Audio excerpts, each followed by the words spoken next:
Welcome back, guys, and here's our project for today.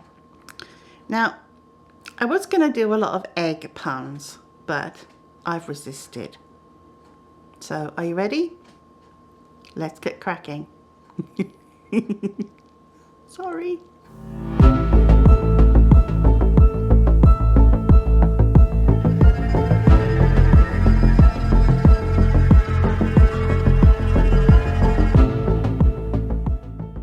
I've been looking at this mold for a little while now, and I decided to give it a try.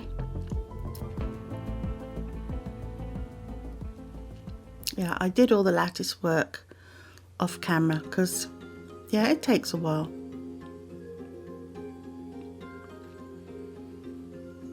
Lovely chameleon colours.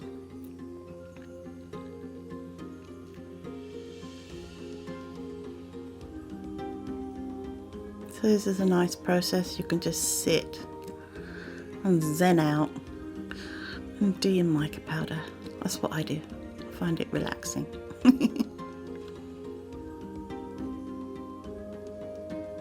So I'm going to do both halves. I'm going to speed it up because I'm not going to do it in real time, because you'd have nodded off by then.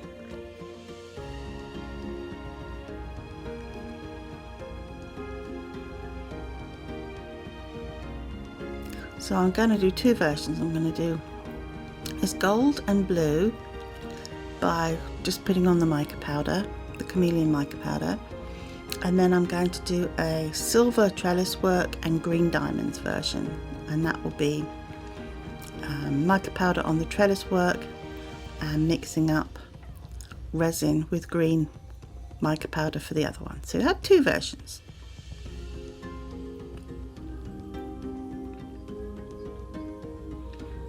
Yep, I know, I'm always banging on about safety and stuff, but when you use mica powder, please use your mask. This stuff, you know, it gets in the air. You don't need to be breathing it.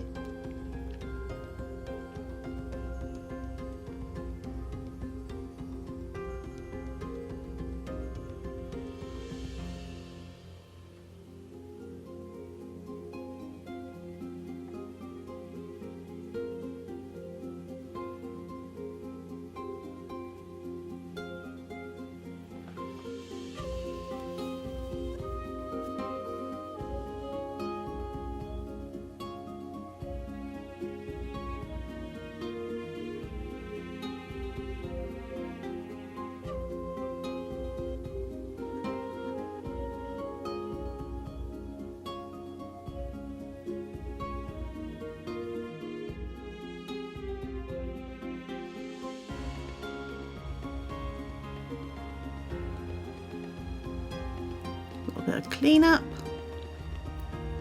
as I say, because it goes everywhere, and because silicone has static quality, it pulls all the mica onto it.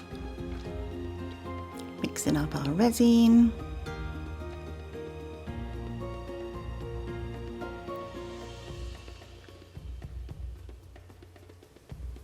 That might seem a lot, but I wanted to make sure it was really black. That's why the 9 spoonfuls, even though it's very nicely pigmented.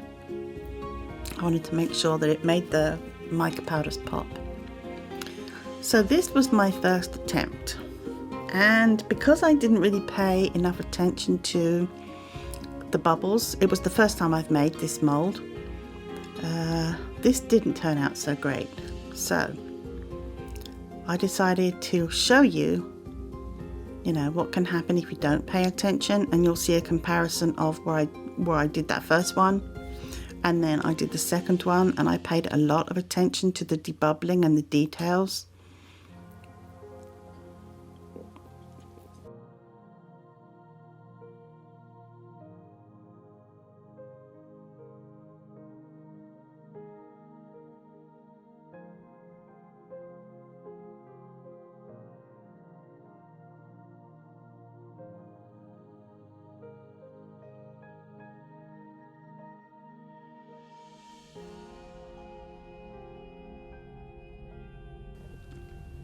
So all the usual fun with hunting down the bubbles. I swear, in my dreams, I have nightmares about bubbles in my resin.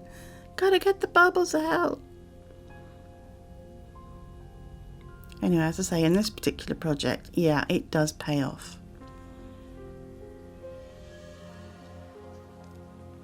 And plus I have a bit of a bubble obsession. Yep, that's where they get, right in there. I left this one in a little bit of, you know, real time so that you can actually see what I'm doing. Just giving each of those little, what they look like little balls on the outside. Good old squish. This part is the lid. It has a little heart inside it. So again, pay attention to the bubbles that might get trapped. Oh, I love doing this. I could sit here and do this all day. Maybe it's another obsession.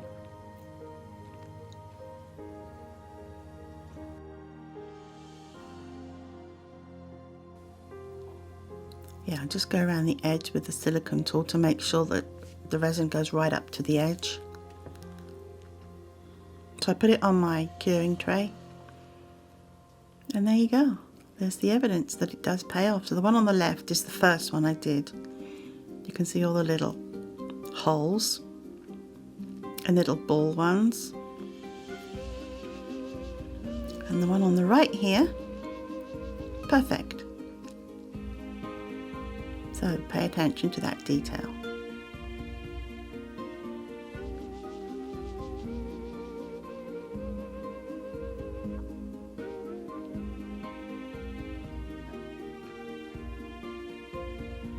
As I say, did the lattice work off camera because it takes a while. Plus you usually need a fair bit of cleaning up too.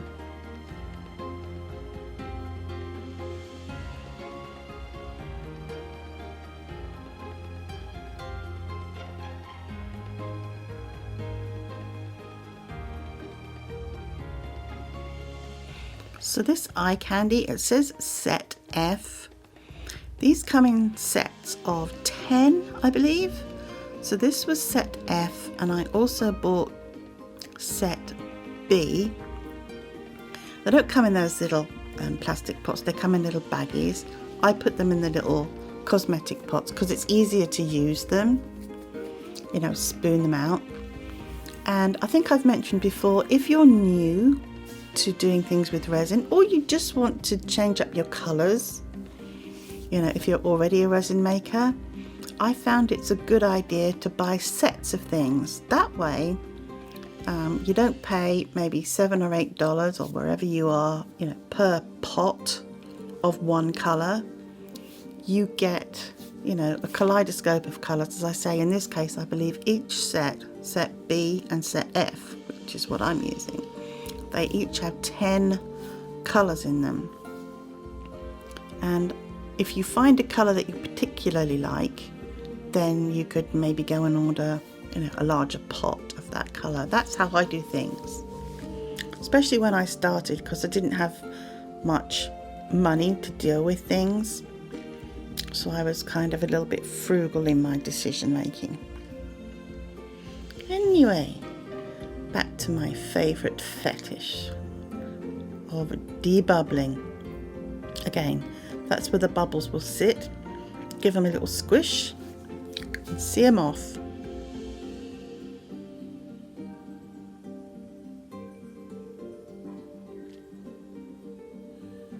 Sped this one up because you don't really need to see that in real time again.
Oops, messy puppy.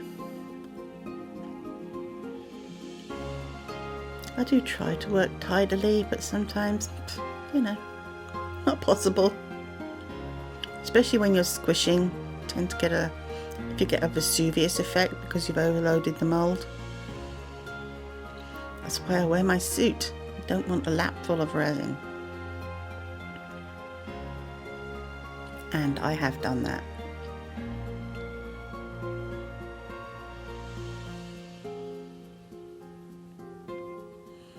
Again, this is the lid, and it has a little heart in the bottom.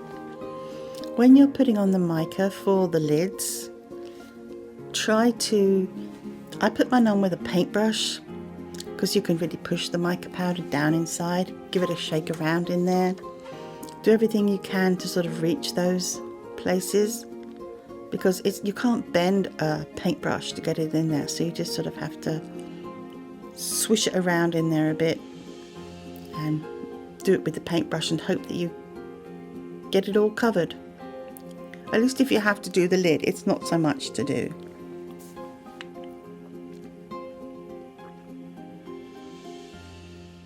That's a nice green. I like that green.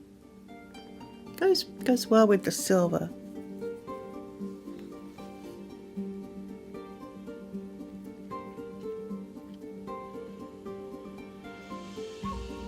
And the silver mica powder in this case, it's what's called a true metallic.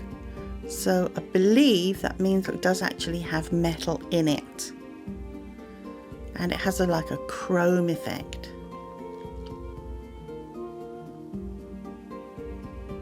And again, pull the resin to the edge with a silicone tool just to make sure that you don't get any bubbles caught in there and you don't get any rough bits. Now, I must admit, my hands are a bit weak and I do have a bit of arthritis in them, and this was an absolute challenge for me. So much so that by the time I had finished unmolding the green one, my hands were aching so much I didn't have the power to do the blue.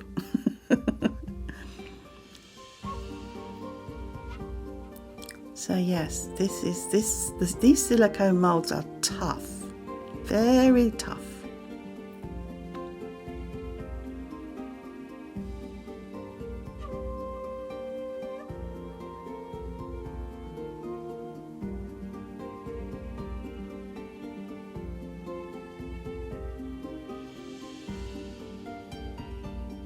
At this point, the resin was still a little bit soft. That's not unusual. Yeah, I had to do an edit there because this went on for quite a while, so challenging.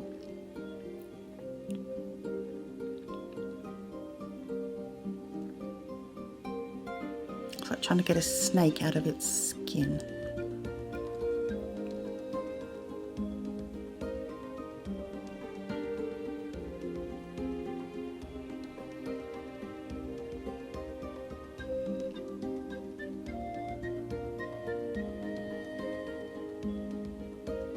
So yeah, I managed to get all my little balls without any defects. Now, if I thought the egg halves were a challenge, this was on a whole nother level. I could not get that bugger out, and I did persevere, but I said to my husband, if I can't get this out, then you're gonna have to do it.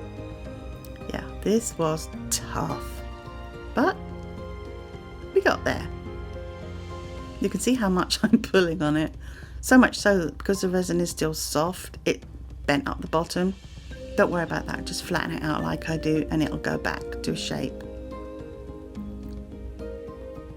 So after all that effort, there we are.